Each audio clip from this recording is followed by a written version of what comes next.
Bueno, pues tenemos como 20 minutos para haceros unas cuantas preguntas de todas las que nos han llegado. Bueno, en primer lugar, para Miguel Ángel de Prada, desde Cruz Roja Española, se plantea cuáles serían los factores socialmente construidos por los adolescentes de origen inmigrante que explicarían la asimilación del modelo occidental de adolescencia.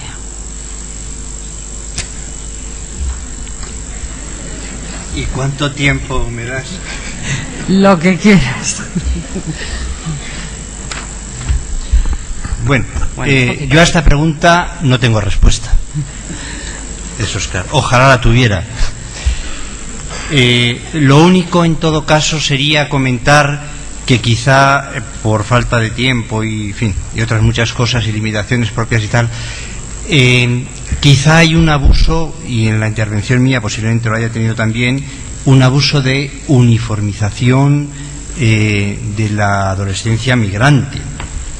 Por ejemplo, entonces, claro, cuando se pregunta aquí sobre factores, etcétera, para la adolescencia migrante, tendríamos en todo caso la pregunta que hacerle y responderla: ¿cuáles son los distintos factores para los distintos modelos de las adolescencias migrantes? Algo un poco en la intervención he comentado también. No es igual la construcción de identidades de personas que están en instancias de socialización de menor prestigio cultural, como FP, garantía social, etcétera, etcétera, que están en parte respondiendo a familias más precarizadas, etcétera, que otras que están realmente en situaciones con mayores posibilidades y mayor igualdad que muchos de los sectores españoles y de chicos y chicas que están en situación de bachillerato, por ejemplo, y con perspectiva de pasar a la universidad. Con todo, considerándome incapaz de responder a una pregunta tan grande y tan enorme, sí me gustaría dar dos apuntes que me parece que no nos han salido a nosotros en las investigaciones y que sin embargo sí que están saliendo en otros lugares, por ejemplo en Francia, en Bélgica, etcétera, etcétera, con respecto a grupos migrantes. Digo, dado que la mesa encima se titulaba La perspectiva comparada, pues vamos a ver si decimos algo con respecto a otros países.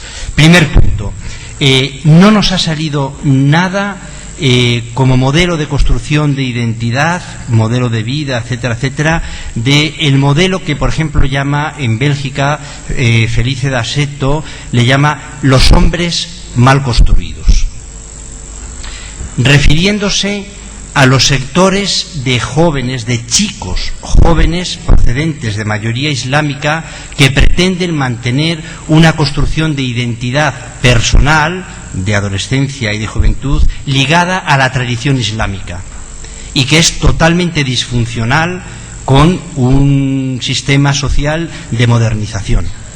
Él plantea que fundamentalmente este tipo de socialización tradicional estaría basándose en un principio básico que sería los hombres de honor, los que tienen que defender el honor de las familias, el honor de los grupos, etcétera, con normas propias y no normas uniformizadoras. Bueno, pues este modelo de construcción de identidades adolescentes, jóvenes, de sectores migrantes que se están describiendo en otros países, en concreto en Bélgica, pues en la situación española por ahora no se han percibido.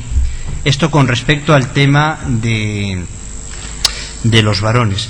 Y con respecto al tema de las chicas, otro punto que se ha descrito bastante, por ejemplo en el caso francés, y que posiblemente tenga que ver bastante con parte de los disturbios que ha habido en estas semanas anteriores, sería un poco el tema de la dificultad de la sociedad francesa de admitir diferencias que no sean identidades personales y sociales, que no sean ajustadas al republicanismo francés. O sea, la incapacidad de determinadas sociedades como la francesa de admitir pluralismos diferenciados. Y, por lo tanto, la dificultad de tratar, por ejemplo, el tema del pañuelo de determinados sectores adultos que quieren llevarlo en los últimos años, por ejemplo, de instancias de socialización o de instancias públicas. Es un problema realmente muy fuerte, muy grande. Sabemos las diversas posiciones que han dividido a la sociedad francesa. Bueno, en este momento todavía en España, por ejemplo, este tema particular no se ha planteado así, y creo que estamos en situación de que no se plantea así, porque el modelo, por ahora, que parece que puede haber en la situación del Estado español y en las distintas partes del Estado español, no se plantean con esa uniformidad tan enorme como intenta plantearla el republicanismo francés. Creo que por ahí nos podemos salvar un poquito.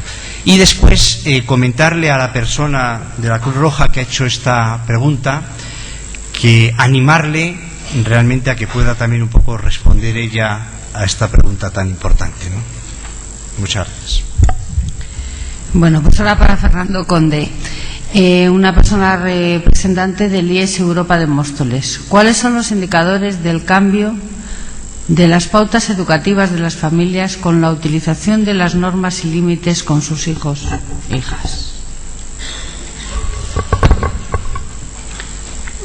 Yo me refería, lo que pasa es que no tengo aquí los datos, me refería a algunos indicadores de las encuestas de normas y relaciones familiares que viene haciendo el Centro de Investigación Sociológica, que desde hace la tira de años, y que venían, por ejemplo, expresando en indicadores como permisividad. Por ejemplo, imaginaros que se le pregunta a los jóvenes: ¿crees que tus padres son muy permisivos contigo, no?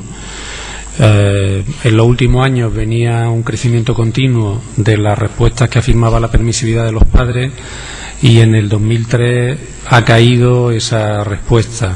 O sea que se reconoce que los padres están empezando a ser, entre comillas, un poquito menos permisivos.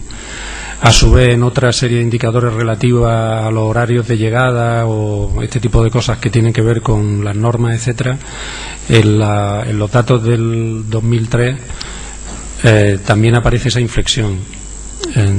Yo, si la persona o la institución que lo quiere le interesa, me lo puede decir luego y yo se lo paso. Y de una forma general, lo que al menos en la investigación que yo vengo haciendo o que venimos haciendo en mi trabajo sobre el tema de la familia y los padres y los hijos y el Espíritu Santo todavía no lo hemos trabajado, pues lo que viene es que ha habido, podríamos decir, por lo menos lo que nosotros hemos observado, hay un proceso de reflexión muy grande en la mayoría de las familias, vamos a llamar de clases medias, medias, bajas, medias, altas, que serían la mayoría de la sociedad, sobre lo no adecuado, podríamos decir, de los procesos educativos basados en la permisividad en exceso. El problema que hay, o que nosotros hemos encontrado, es que muchos padres y muchas familias se dan cuenta de lo negativo de ese exceso de permisividad, pero en la medida en que se ha generado ya un modelo muy permisivo, tienen dificultades para saber o para ver cómo pueden de nuevo contener, podemos decir, pueden de nuevo tirar de las riendas, ¿no? Pero a mi juicio, en el conjunto de temas que nosotros estamos trabajando, y aunque sea de una forma muy irregular y muy dispersa, sí vemos esa reflexión sobre la necesidad de una contención. Yo creo que ahí hay una problemática que sí me interesa destacar y que sí me interesa subrayar. En la necesidad del límite aparecen, vamos a llamar, dos posiciones. Una minoritaria, pero que a nivel simbólico, a nivel político y a nivel discursivo tiene mucha fuerza, que entiende que recuperar el límite, recuperar la contención, significa recuperar, en cierto modo, una especie de poder patriarcal en el seno de la familia, que recupere, como decía Elena, los viejos estereotipos de aquí mando yo, ¿no? Ese modelo, a mi juicio, que tiene mucha presencia incluso en los medios de comunicación, se habla de que hemos pasado de la libertad al libertinaje, no sé si les suena a ustedes. A mí me parece que es un modelo negativo, no solamente es imposible que se desarrolle, sino que tiene más efectos negativos que positivos. Y luego hay otro modelo, que lo que pasa es que es un modelo más ambivalente, más de negociación cotidiana, que yo vengo llamando de autoridad democrática, que es una autoridad negociada, que es una autoridad dialogada, pero en el fondo una autoridad, es decir, la última palabra la tienen los padres, que es fundamental desarrollar y que tiene menos presencia, si queréis, en los medios, en los discursos públicos, pero que sin embargo en una amplia mayoría de familias españolas es el modelo que se está desarrollando. Por poner un ejemplo en relación a lo que decía Elena, el modelo tradicional era el modelo en el que el padre decidía y tenía la última palabra. El modelo de padres democráticos es un modelo en que el padre y la madre, el varón y la mujer, tienen autoridad, tienen capacidad de consenso, tienen capacidad de negociación con los hijos. Y en ese sentido yo creo que hay un emergente en muchas familias españolas, más allá de que no sepan cómo abordarlo, repito, hacia un modelo de contención democrática, vamos a llamarlo así, de la educación y de los límites con los hijos, que a mí me parece que es muy importante apoyar y trabajar. Bueno, pues ahora para Elena Rodríguez voy a juntarte dos que son muy parecidas. Los adolescentes reproducen en sus relaciones de pareja roles tradicionales, el machista y ella sumisa. ¿Podrías comentar algo respecto de las diferencias en las relaciones de pareja, expectativas entre chicos y chicas? La verdad es que podría resumirlo con una de las pantallas que no ha podido salir. Así que la voy a leer porque es una frase de ella y que cada cual interprete como le parezca conveniente. Si es que la encuentro. Dice así, una chica: cuando alguien de la pareja no se lo pasa bien, es decir, que no le gusta, que no disfruta, pues se joroba todo, porque si eso el otro lo nota, le das mal rollo y entonces se termina todo. Aunque hay chicos que te comprenden. Frase de chica. Una frase de chico que dice: es que te lías con una piba y esa piba acto seguido te está diciendo de quedar y tal, pues acabas perdiendo el interés en ella. Y una última conversación entre dos chicas que están hablando de una tercera que se ha quedado embarazada en varias ocasiones. Dice: es que la chica, es que no sé qué es lo que piensa, ya que te ha pasado una vez, pues toma precauciones. Y dice la otra que está hablando: pues estará enamorada, hija mía. Yo creo que a nosotros, ciertamente en este estudio, las cosas que veíamos, y lo discutía antes con Fernando, ¿no? Porque realmente es reproducción de estereotipos tan absolutamente brutales que casi nos asustaban cuando lo estábamos escuchando. Probablemente esto es un discurso a lo mejor de la primera sexualidad, digo entre los 15 y los 17 y 18 años, pero al menos lo que ellos transmitían en los discursos que nosotros analizamos, la reproducción de estereotipos en este sentido era absolutamente brutal. Es más, nosotros lo hemos analizado desde intentando expresar hasta qué punto el juego de poder en la pareja, desde estas afirmaciones o desde de estas convicciones, sigue siendo absolutamente desequilibrado, en el sentido de que finalmente, y eso nos parece además que tiene un peso importante, evidentemente desde el punto de vista de los grupos de discusión no lo podemos cuantificar, ¿no? No tenemos referencia de lo que eso puede significar, pero sí que sabemos que existe, en que en muchas situaciones las chicas deciden no iniciar procesos de negociación, por ejemplo, para la utilización de métodos de protección del tipo que sean, simplemente por no arriesgarse a deteriorar la posible relación afectiva que pueda establecerse, dando por hecho que simplemente el decirle a un chico vamos a usar un condón puede significar que el chico deje de estar interesado en ella, como decía el verbatim, ¿no? que he leído. Bueno, pues ahora me pasaban otra muy parecida, pero con una nota abajo que me gustaría decírtelo. Nos ha gustado mucho su ponencia. Bueno, para Miguel Ángel de Prada, desde la unidad de psiquiatría, un representante de la unidad de psiquiatría de adolescentes del Hospital Gregorio Marañón plantea que desde la actividad asistencial hospitalaria el fenómeno de multiculturalidad hace que nuestra especialidad en salud mental se quede cada vez con más carencias en una asistencia no solo de calidad, sino simplemente básica. Desde la experiencia del colectivo IOE, ¿qué componentes específicos hacen que adolescentes de origen árabe sean tan impermeables al proceso integrativo del país acogedor? ¿Qué sugerencias como colectivo pueden darnos para un mejor entendimiento de este grupo de edad, adolescentes?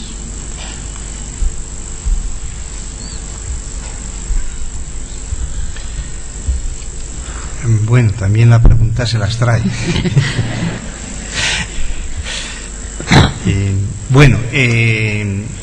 Quizá nada más alguna reflexión, porque nosotros no somos especialistas en el tema islámico especialmente. Hemos trabajado este tema con otros a la vez.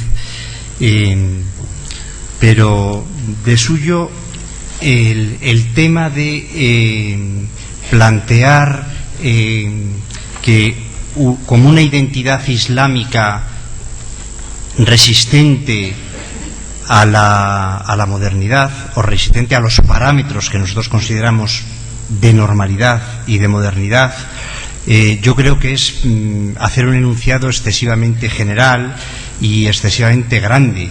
En todo caso, podríamos decir que determinados sectores dentro del Islam, que tienen determinadas concepciones religiosas, son más resistentes a determinadas cuestiones. Pero esto mismo es lo que, por ejemplo, desde instancias educativas se está diciendo y se ha dicho de determinados sectores españoles, como la minoría gitana. Siempre se le está diciendo que son resistentes a las normas que nosotros queremos. ¿Esto no nos tendría que hacer plantear cuáles son las normas que nosotros tenemos? Y si esas normas no son excesivamente estrechas para poder un poco acoger también y tratar determinadas situaciones. Una pregunta que a lo mejor podríamos intentar reflexionar. Y la segunda sería, yo no lo conozco, pero si la pregunta viene de profesionales de la psiquiatría, a lo mejor sí que lo pueden conocer más, sería preguntarles si no existe psiquiatría o orientaciones dinámicas o de las que sean de tratamiento psiquiátrica en los países de mayoría islámica. Porque si existe, sería cuestión de trabajar un poco cómo están trabajando ellos estos procesos de identidad dentro de sus propios países y de su propia construcción. Yo lo desconozco, desde luego, pero posiblemente ellos tengan más acceso a este tipo de información. Pues también para Miguel Ángel voy a unirte unas cuantas. Alguna persona representante del Ayuntamiento de Barcelona plantea ¿de qué adolescentes migrantes habla? ¿De segunda generación? ¿Los que han venido solos? ¿Los que han sido reagrupados entre los 10 y los 12 años? ¿Los regulares? ¿Los irregulares? Discrepo de que el patrón escolar sea masculino. La tasa de fracaso es mucho menor en las chicas. Ellas se adaptan mejor, ¿no? También otro representante de la asociación Crecer plantea algo parecido. En el estudio del que nos hablaba echamos en falta alguna referencia en el estudio a hijos de población inmigrante nacidos en España, con plenos derechos y por tanto como españoles, y con serios problemas, conflictos en la construcción de su propia identidad y en las relaciones con sus iguales. Españoles hijos de inmigrantes, ¿han tenido en cuenta o incluyen en el estudio las peculiaridades y dificultades propias de estos jóvenes? Bueno, son muchas preguntas también. El estudio es un estudio particular, no coge todos los aspectos, pero bueno, respondiendo a la primera cuestión y quizá a la segunda que han planteado sobre los tipos o modalidades de inmigrantes, se han escogido chicos, hijos de inmigrantes que han nacido en España y que han hecho toda la escolarización en España, así como se han cogido hijos de inmigrantes a los que se les ha hecho el proceso de reagrupación y se han incorporado ya al sistema educativo español con 12, con 13 y con 14 años. Por tanto, se han cogido situaciones múltiples y muy variadas, ¿no? Se han cogido situaciones en las cuales las familias eran regulares y situaciones en las cuales las familias eran irregulares desde el punto de vista de los permisos de residencia, incluso desde el punto de vista de los permisos de empadronamiento, o sea, de no estar empadronados. Por lo tanto, es bastante variado y, bueno, requeriría bastantes matizaciones esto. Y quizá una precisión, quizá para las personas que no están trabajando estos temas, que como digo son temas un poco laterales o pequeños en el conjunto, el tema de la inmigración, ¿no? El hecho de nacer en España como hijo de inmigrante no quiere decir que se sea regular o que se tenga los permisos. Se puede nacer en España y ser irregular, porque se nace en el seno de una familia de irregulares. Por lo tanto, el tema del tiempo puede ser un proceso para la regularización, pero no es una cosa mecánica, sobre todo para determinadas cuestiones. Por lo tanto, diría que el tema este de las matizaciones, por supuesto, si estáis interesados en este tema y en el estudio, si me dejáis la dirección en algún sitio, se puede enviar el resultado cuando salga, ¿no? Y luego la segunda cuestión. Hay una persona que dice que la escuela no tiene un patrón masculino. Pues yo le diría que con muchos análisis, muchos decimos que la escuela española tiene un patrón masculino. Por supuesto, aquí no podemos entrar ahora, pero podemos verlo, y hay muchos análisis sobre esto. Son dos opciones y dos posiciones distintas, no pasa nada. La cuestión es ver las razones que hay para unas cuestiones y las razones que hay para otras. Pero vamos, afirmamos que actualmente es masculino. Pues para Fernando Conde, de un representante de la Agencia Antidroga, plantea, ¿sería pertinente hablar de la necesidad de promover la integración social del joven?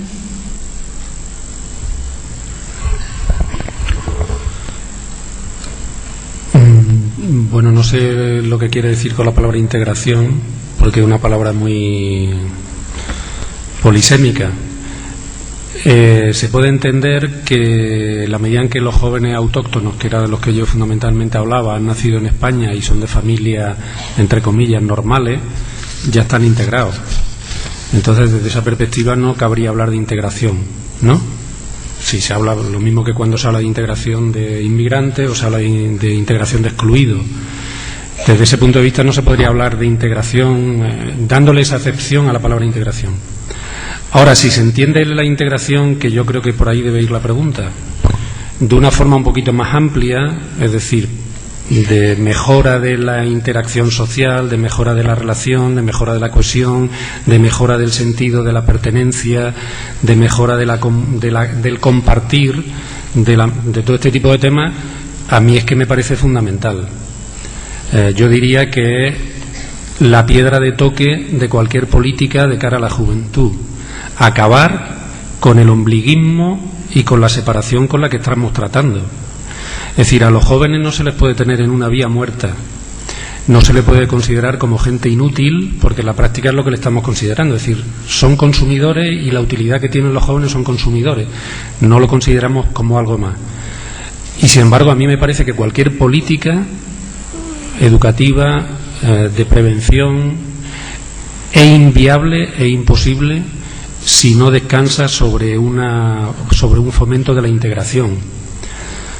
La diferencia entre el parque temático español y el parque temático, entre comillas, francés, es que el parque temático español todavía está en unos sectores sociales que tienen unos niveles de bienestar relativos y que todavía pueden dar de sí, mientras que el parque temático, es decir, el dejar en vía muerta en los barrios franceses, es una vía muerta de excluidos, pero en ambos sitios estamos dejando de lado a los jóvenes.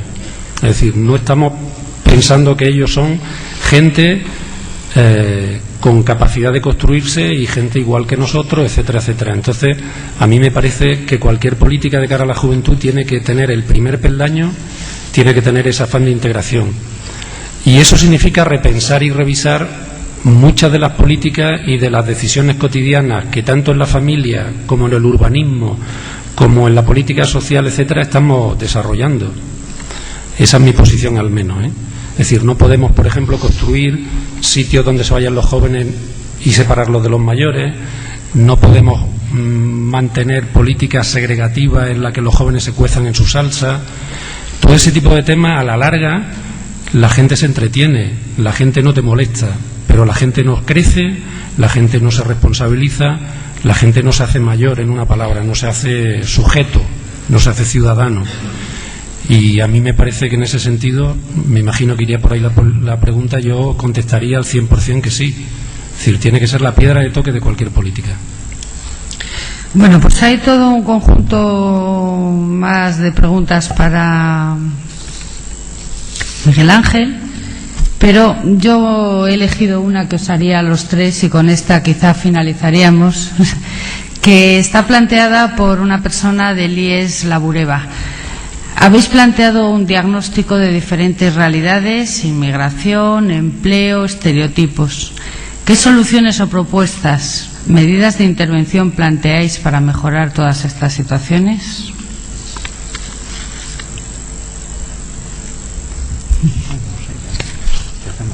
Bueno, pues yo, dado que estoy más cerca a la que ha hecho la pregunta, respondo el primero. Sí. Nuestro papel en principio como investigadores más bien es intentar analizar y comprender los fenómenos, y ya nos cuesta trabajo. Si encima pudiéramos dar soluciones y las soluciones fueran las mejores, casi seríamos Dios. Por lo tanto, más modestamente nos mantenemos en lo que sabemos y en lo que podemos hacer como investigadores, que es un análisis de la realidad lo más serio que podamos, lo más completo, lo más contextualizado, y las respuestas, si los análisis parecen adecuados, es una cuestión de todos, también nuestra, pero de todos. No es una cuestión que venga de expertos, es una cuestión de modelos sociales. Y en los modelos sociales es una cuestión social y política, por lo tanto, de la ciudadanía. Entonces, nosotros no podemos arrogarnos porque no tenemos ninguna palabra más que ningún ciudadano, ni tampoco podemos escondernos, porque como ciudadanos tenemos la obligación de reflexionar y ir codo a codo con todos aquellos que les parezca que este problema es un problema de interés. Por lo tanto, yo diría que en todo caso abramos el debate aquí y veamos entre todos qué es lo que podemos hacer, pero no creo que sean respuestas de expertos. Después de lo que dice Miguel Ángel, cualquiera dice nada. Yo, como soy un inconsciente y no soy sociólogo, sino que voy por la vida de esa forma, desde mi experiencia, antes he dicho algunas cosas, pero yo creo, y sería muy largo y pecaría de ambicioso y de todo eso que dice Miguel Ángel, yo creo que es verdad lo que él dice, lo fundamental, es decir, yo creo que las soluciones las tenemos entre todos, eso está claro, y no hablo como experto, hablo como Fernando, ni siquiera como sociólogo. Yo creo que hay cantidad de cosas que se pueden hacer, sinceramente. Se pueden hacer cosas en políticas de vivienda, se pueden hacer cosas en políticas de empleo, se pueden hacer cosas en políticas de toxicomanía, se pueden hacer cosas en políticas de acogida a inmigrantes, se pueden hacer cosas en políticas de embarazo y de prevención de los embarazos, se pueden hacer cosas en la mejora de la educación, o sea, kilos y kilos y kilos y kilos de cosas. Otra cosa es que haya voluntad real de hacerla, ganas de hacerla, en última instancia incluso más voluntad que recursos. Vivimos en una sociedad rica, o sea, una sociedad rica significa una sociedad rica, una sociedad que tiene recursos, y sin embargo los recursos, cuando se tienen que poner donde hay que ponerlos, desaparecen, y sinceramente hay. Es decir, en el ámbito del SIDA, lo digo por poner ejemplos muy distintos, está creciendo la transmisión heterosexual. Se sabe cómo se puede intervenir. En políticas de jóvenes excluidos se sabe cómo se puede intervenir. Es decir, que yo creo que no me voy a poder dar un recetario de medidas, pero yo creo que con la percha que había comentado antes de la integración hay cantidad de elementos de política pública y de políticas, vamos a llamar privadas, de decisiones familiares, de decisiones institucionales, de decisiones de corresponsabilidad, que podemos hacer todos. Y en ese sentido yo sí creo que hay muchas cosas que hacer y que se pueden hacer. Yo, respecto al tema del que he hablado, suponiendo que nuestras hipótesis sean correctas o que al menos estén correctamente planteadas, evidentemente no se me ocurriría nunca jamás plantear cómo se solucionan los problemas de las diferencias de género. En eso no tengo nada que decir.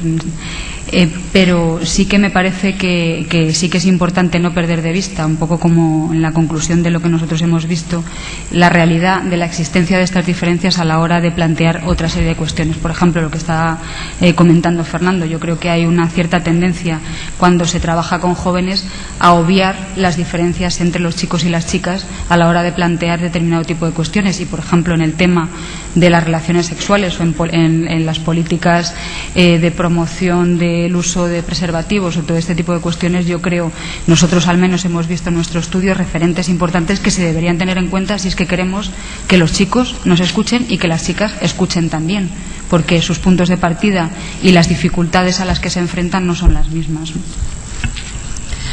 Bueno, pues nos hemos pasado ampliamente. Según el programa parece que ahora hay un descansito. A todos muchas gracias. Hasta luego.